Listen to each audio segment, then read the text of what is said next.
Why did parts of our patch desert Labour? Will the Tories live up to the promises that perhaps persuaded voters to stray their way? And just what will it take to get our region's transport network back on track? It's all coming up on tonight's Last Orders.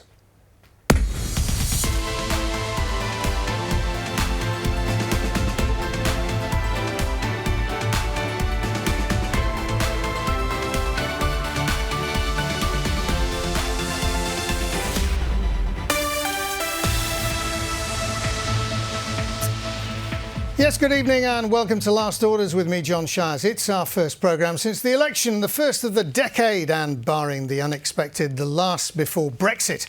Well, joining me tonight are Labour's Holly Lynch, re-elected to represent Halifax for the third time in 4 years, and also by Stuart, who won the Pudsey seat for the Conservatives for a fourth time. Good evening and congratulations to both of you. Hi. So, let's start by looking back at the general election. A few bumps and diversions along the road, but in the end, it was the election that saw Labour's so-called Northern Red Wall crumble in the face of Boris Johnson's simple four-word mantra: let's get Brexit done. Well, we caught up with two Labour MPs who lost their seats and asked what went wrong for them. As you'd imagine, I was out in the preceding weeks before the election, knocking on thousands of doors, and it was clear things were tough. That was evident right from the start. There were issues about the leadership. I'd be lying if I said that didn't come up on lots of doors. There was clearly issues around our Brexit position, and some people just felt frustrated because they didn't really think we had a position. They felt like we were all over the place on Brexit. And again, you'd have probably heard this before, but around our manifesto, we hadn't convinced the voters that we could deliver everything in our manifesto, and people felt we were offering everything to everyone. So I think it was a combination of all of those things, frankly. Well, it's been pretty well rehearsed now, I think. The quote that sticks in my mind is an Aaron Bevan, who was the founder of the NHS, and he said socialism is the language of priorities. I think we forgot that in some of the promises we were making, really, that it wasn't a credible package altogether. So also questions about our leadership, about our lack of clarity on the EU, and the legacy of issues like anti-Semitism. And that all meant that many seats in Yorkshire went down. So, Holly Lynch, worst result for Labour in terms of seats won since 1935. You lost seats in traditional Labour heartlands, places like Rother Valley, Wakefield, Great Grimsby, Bassetlaw, Dewsbury and Keighley there, as we've seen. You lost constituencies that have voted Labour since the 1930s. So, same question to you. What went so dramatically wrong? Yeah, and what a really disappointing night it was for Labour. To see colleagues there, Paula and John, just such passionate champions for their communities, that they're not being returned to Westminster is just so disappointing. But my experience in Halifax actually was almost exactly the same as Paula's and John's in Keighley and Dewsbury. But you won. I did, and look, actually there have been some bold decisions taken by a Labour council in Calderdale, in Halifax. There has been some investment that they've worked hard to secure, to invest in the regeneration of the Peace Hall, our Square Chapel, the interest in places like Shibden Hall. There are some good things going on in Halifax, and I think people aren't feeling quite as left behind in Halifax as they are in perhaps some other northern Pennine towns. So disappointing results, but I am pleased and think that's part of the reason why people stuck with us and stuck with Labour in Halifax. There are those in the Labour Party who believe that the radical manifesto, the spending commitments, were all spot on. Where do you stand on that? Actually, people quite liked a lot of our policy ideas, but as you heard Paula and John saying, people didn't quite believe that we were going to be able to fund them properly and deliver them as we had said. There was also some challenge that we saw from the Institute of Fiscal Studies, so people were right to ask us those questions. We knew and felt strongly about the commitments in the manifesto, but we really had to have done our homework about how we were going to get there and deliver it, and you saw that coming up time and time again. Stuart, you've got a majority of 80, you've got the highest percentage of a vote of any party since Margaret Thatcher in 1979, but you can't claim that it was a massive vote of confidence in Boris Johnson's manifesto, can you? It was a vote against Labour's Brexit fudge and, above all, a vote for Brexit, wasn't it? To be honest with you, I think there was a whole combination of reasons why people were voting the way they did. I was picking up very similar messages that Holly has just talked about. But I do think that there was at least a very clear message from Boris Johnson and from the Conservatives that we were going to try and bring this whole Brexit issue to an end. People were telling me they were sick of even turning the news on because they were fed up of this constant cycle that we kept having in Parliament of constant votes and getting nowhere. And they did want to see that come to an end. But equally, I think we were giving out a message to a lot of communities around the north of England that actually they have been forgotten, and we want to make sure that we do everything we can to help them in the future. That's now going to be our challenge, of course. Well, politics is as much about personalities as policies. How important were the two leaders themselves? Both have baggage, after all. Both are Marmite politicians. I think that's certainly the case, and some people absolutely love Boris. Some had some questions about him. I'll be completely honest about that. But I think what was noticeable when I was going around was that actually I think, sadly for many of the Labour MPs, it was the leadership of the Labour Party that a lot of the traditional Labour voters, who are very patriotic, support the armed forces, they're very loyal to our country, didn't feel that the leadership was on the same page as them. And that's why they sort of came over to us. OK, well, Holly Lynch, that takes us on to the future because Labour will shortly be electing a new leader. We've got Rebecca Long-Bailey, Lisa Nandy, Jess Phillips, Sir Keir Starmer, Emily Thornberry. Now, you have nominated Jess Phillips. Why? Yes, I'm certainly not standing for the leadership. I can rule myself out. But I have nominated Jess. As we've kind of touched on, actually, personality is really important in a leader.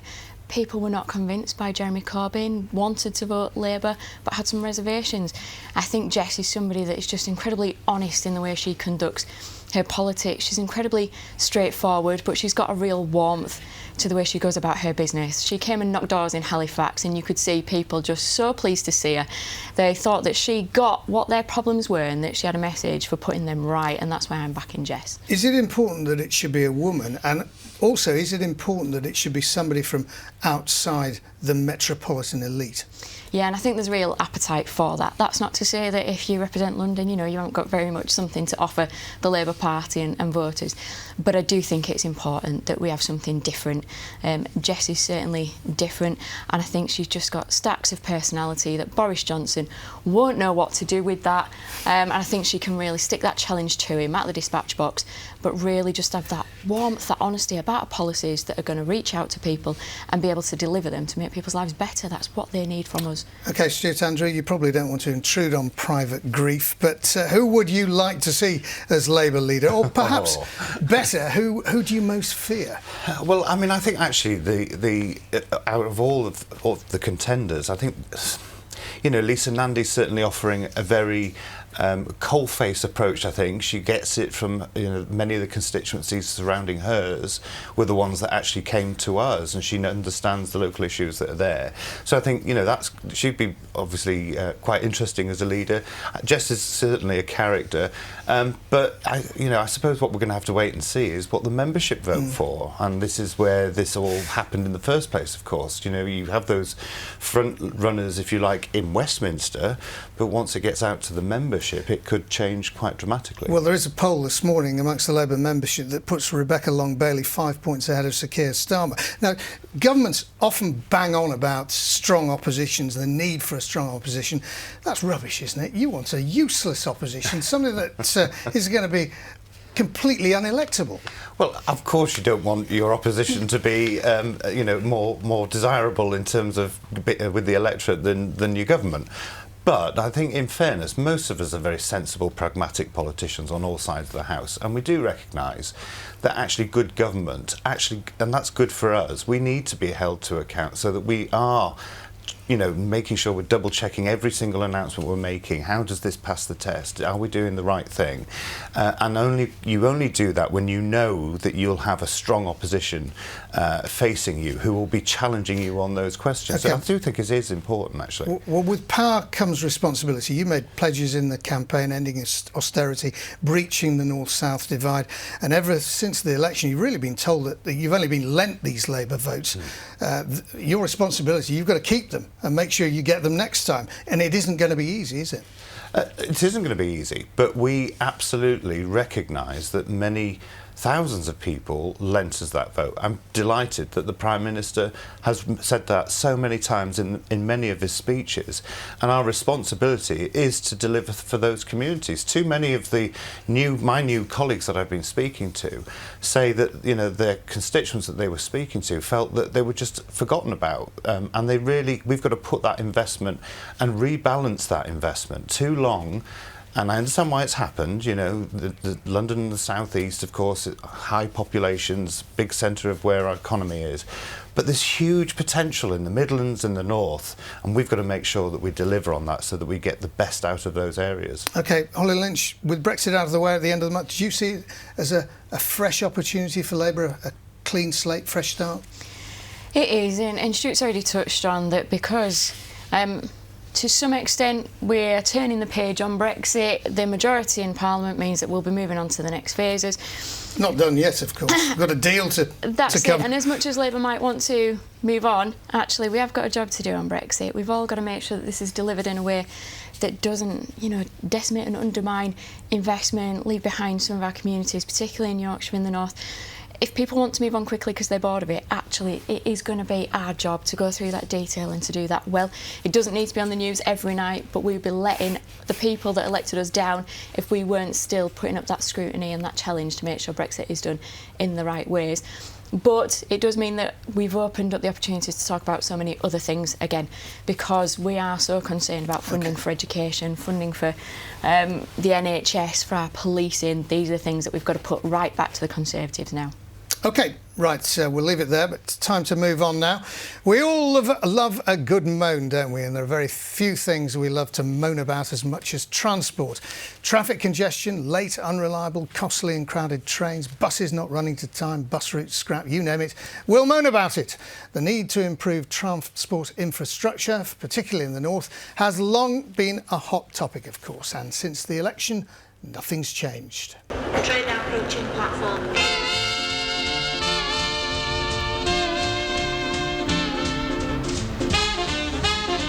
Full to the rafters, people shouting to ask people to move down, but where to? There's nowhere to move. 65.40, so that's increased by 2.8%. We need to make things better for passengers, and one of the ways of doing that is to really invest in the railway. We need to give more control to our northern mayors like Andy Burnham, Steve Rotherham, a potential future elected mayor in the Leeds City region, for example, to take control of services. I want to bring them back together so they're less fragmented and more reliable.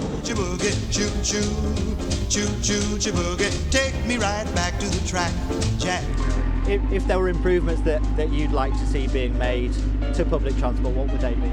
Maybe cheaper prices. A better service, more reliable, more often. Not really affordable either, so it's far easier for just driving really. We don't have other buses like this one. We never had this, even to come out the door to jump on buses. So it's a really important service for you. Important service to us. If we encouraged the public, that there's public services available to them, like using the buses and like cycle routes, of course it'll have a big impact on our roads, on our driving daily routine. Will the government be bailing out Flybe? Government isn't in the market to bail out private companies. What we do on a case-by-case basis is look to see whether a business is viable. In the case of Flybe, it is a viable business. There are structural challenges because of the fact that the regional connectivity role that it provides for the UK means that there are some routes that are very tricky, and what we've agreed to do as government is a review of regional connectivity. Well, Stuart, Andrew, we'll talk about Flybe in a moment. Plenty of election pledges were made about transport. You pledged £4.2 billion of spending on trains, buses and trams. What is the priority? East, West, Transpennine Link, HS2? Well, actually, I think they all are important, and I think if we start picking off each of the different projects and saying that is the priority, then we're missing the point here. So HS2 linked into Northern Powerhouse Rail is going to be really important so that we've got that north-south and east-west connectivity, but also releases capacity on many of those commuter routes that people use on a daily basis.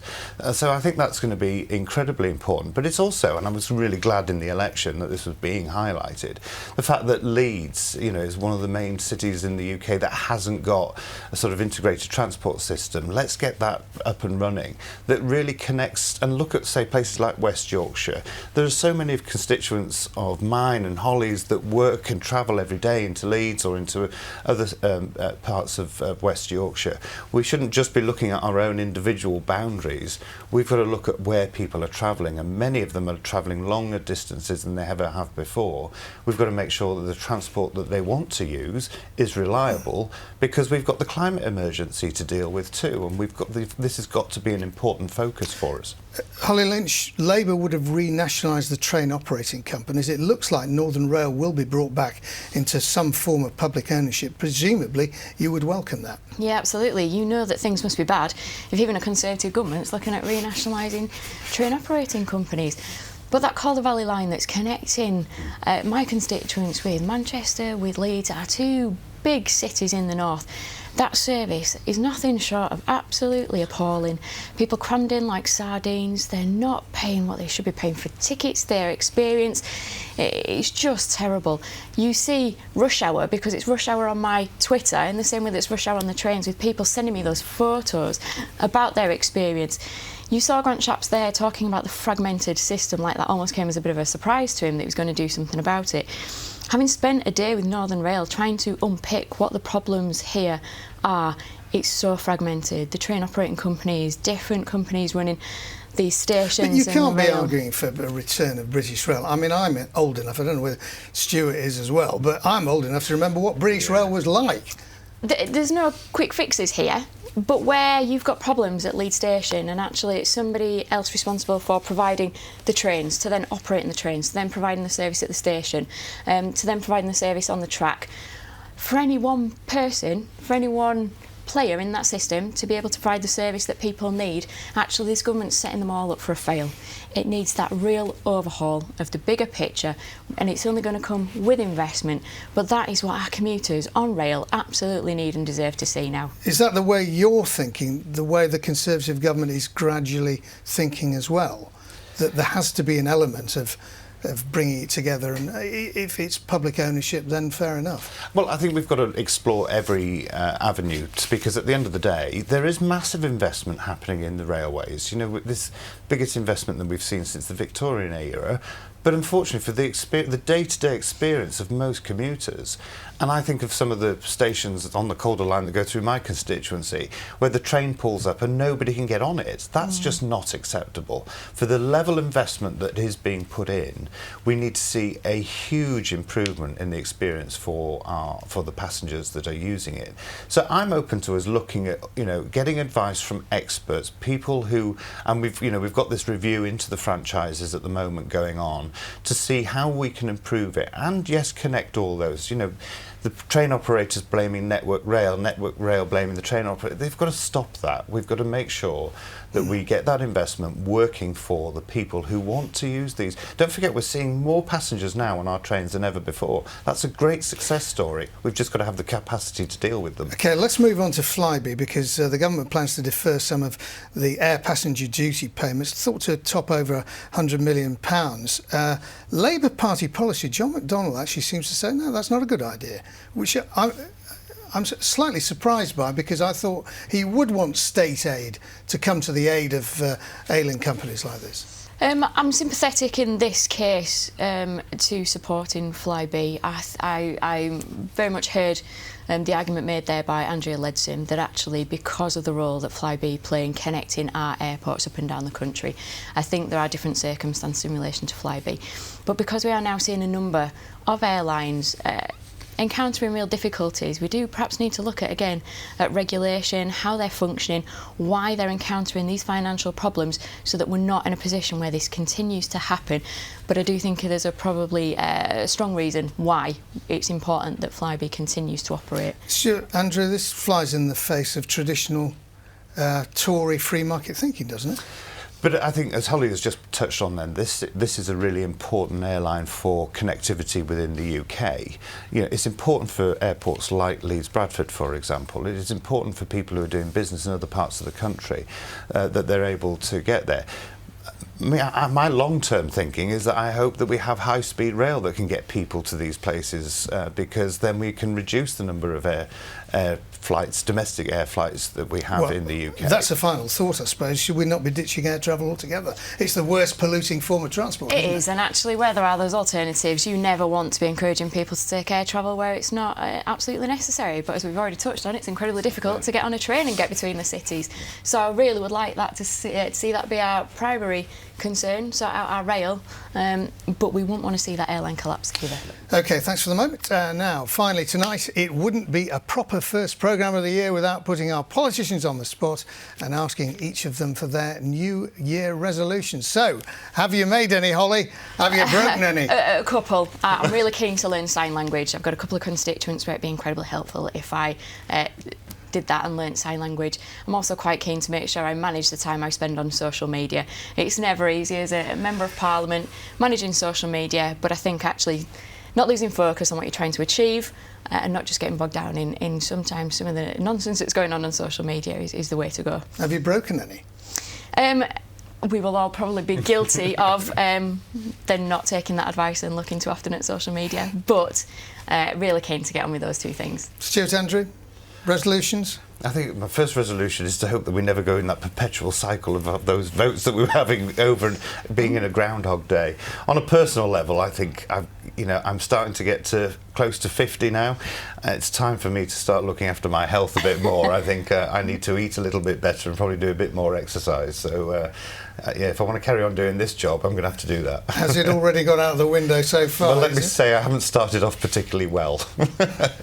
And any others like eating, drinking or anything like that? Well, I don't think parliamentary hours are good for diet and exercise anyway, so it's something that we all need to take probably that bit more seriously. It is that is a real problem. You get those quick bites to eat and you've got no idea how many calories are in them. Yeah, it's not great. Yeah, exactly. Yeah. Well, I'll tell you what, I always find that the best way not to break any resolutions is not to make any.